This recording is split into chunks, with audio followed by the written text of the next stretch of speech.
For some people in church, this candle of joy is the hardest candle to light. Hope we can still find some enthusiasm for, even when life has given us a few hard knocks. Peace, well, that we can get behind. I mean, who doesn't want peace on earth? But joy. For the brokenhearted, joy can be pretty scarce at Christmas. And there are a lot of us out there. It's no wonder that Elvis Presley made a Yuletide mint off of the song that says, "I'll have a blue, blue Christmas without you. I'll be so blue just thinking about you." Decorations of red on the green Christmas tree won't be the same if you're not here with me. When we've suffered a loss, that first year can be really hard to take. The first birthday, the first Thanksgiving, the first Christmas without someone dear.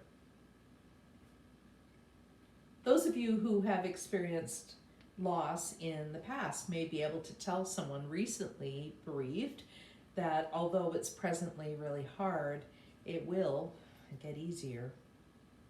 This is entirely true, but I'm pretty sure that you too may remember that feeling in the first year that you were lost in some kind of a desert, that maybe you had cried yourself out and that you were bone dry inside, dry and lifeless.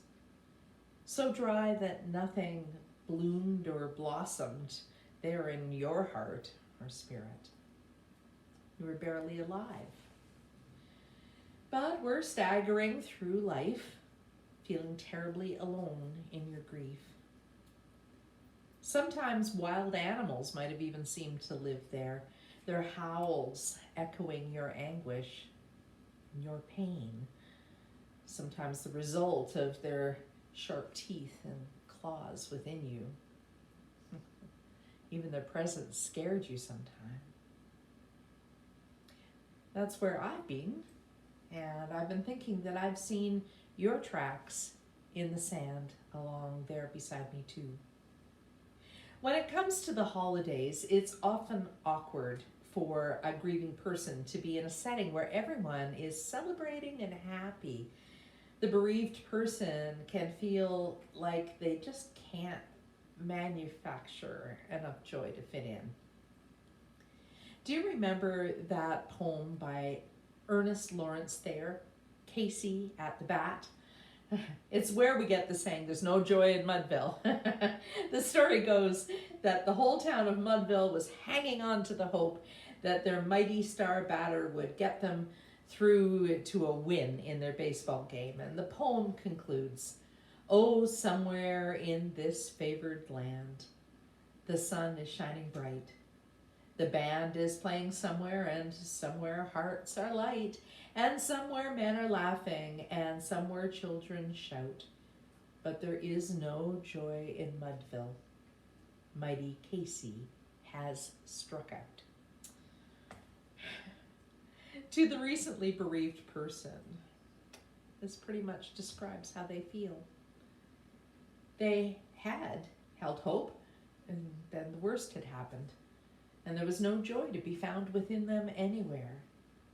Their spirit might as well have been called Mudville, because there certainly was no joy there, especially at Christmas.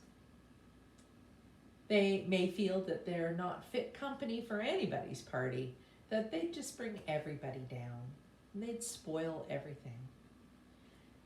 A woman by the name of Sarah Nannon wrote this guideline to holiday host etiquette. She says, if you're inviting someone to your home and they're grieving, be sure you've invited their grief to attend to. It will be there anyway. So don't invite someone with the goal of cheering them up for the holidays. Don't expect them to put on a happy face in your home. Don't demand that they fake it till they make it, or do something that they don't want to do either. Invite them with the loving intention of offering cheer and companionship and unconditional care during the holidays. To do this, you will need to honor and be responsive to their needs and emotions. You can do this by privately acknowledging their grief when you make the invitation. I know this season may be extra hard and that your heart is hurting. You and your grief are welcome in our home. Come as you are, and we'd be honored to have you with us. It's also incredibly loving to honor the reality that it's often hard for grieving folks to know what they want or need or would be up for or would be able to even tolerate at the holidays. Giving them an invite without the need for commitment and permission to change their mind is really extra loving. You might say something like, you don't have to decide right now if it feels good to be with us. We'll have plenty of food and love for you. Just show up. I'll check in the day before just to see how you're feeling about coming over, and if there's anything you'd like me to know about how we can support you. Your grieving friends and family need attentive care and responsiveness at the holidays, not plans to keep them busy or distracted and happy. If they're laughing, well, laugh with them. If they're weeping, well, maybe ask them if they'd like your company or your help to find a quiet place to snuggle up in alone for a little while. If they're laughing and weeping, which is more common than you think, stay with them. This is a precious moment of the human experience that is truly sacred. We don't need to protect ourselves or each other from grief at the holidays. In fact, the more we embrace grief as an honored holiday guest, the more healthy, happy, and whole our holidays will be.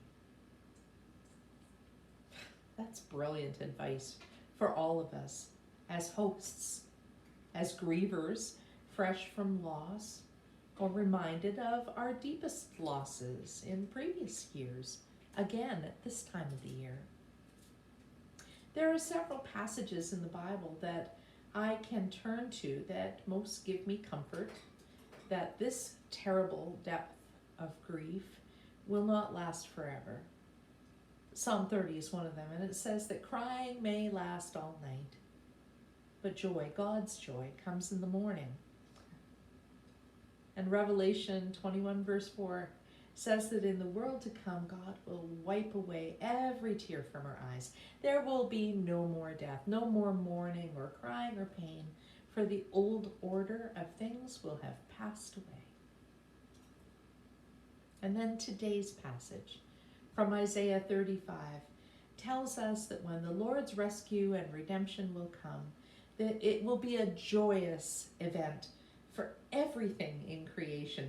The desert will bloom. Have you ever seen the before and after picture of the desert, even just after a little rain has fallen? Everything just bursts into bloom. Plants you might have thought were dead were actually just hanging on until a little bit of rain brought them back to life. So too, the prophet says to God's hurting people, just hold on. I know your knees are shaking and your arm muscles are almost ready to give out, but don't give up. God's rescue and relief are coming really soon. And when that relief comes, it will affect us in ways that we never expected. If we were feeling old and stiff, well, we'll leap for joy. If sorrow had robbed us of words to describe the depth of our loss, well, we'll shout for joy. The road before us will be easy and smooth. No awful people or terrifying animals will be allowed on it at all. And this road will be called the way of holiness, God's way to joy. Each year, All of our Advent candles are lit with an eye to a future time that we long for. We long to have something to hope for when life seems hopeless. We long for peace in our lives and in the world where there is unrest everywhere we turn, especially when we're dismayed with the news of another school shooting or something terrible happening in our world. And whether it is because we've lost someone or we feel like every ounce of carefree happiness has been sucked out of us lately, we long for a return to joy because our joie de vivre has been flatlined. Isaiah promises that hope and that peace and that joy and so much more will be coming. All we have to do is hang on. That help is on the way. He says that when the Lord comes, God's people will enter Zion with singing. Everlasting joy will crown their heads. Gladness and joy will overtake them. And so much more. This is the good news. This is the good news that we have heard in Isaiah's reading today, that joy will come. We just have to hang on. Our hearts, our lives, our spirits will be restored. Thanks be to God.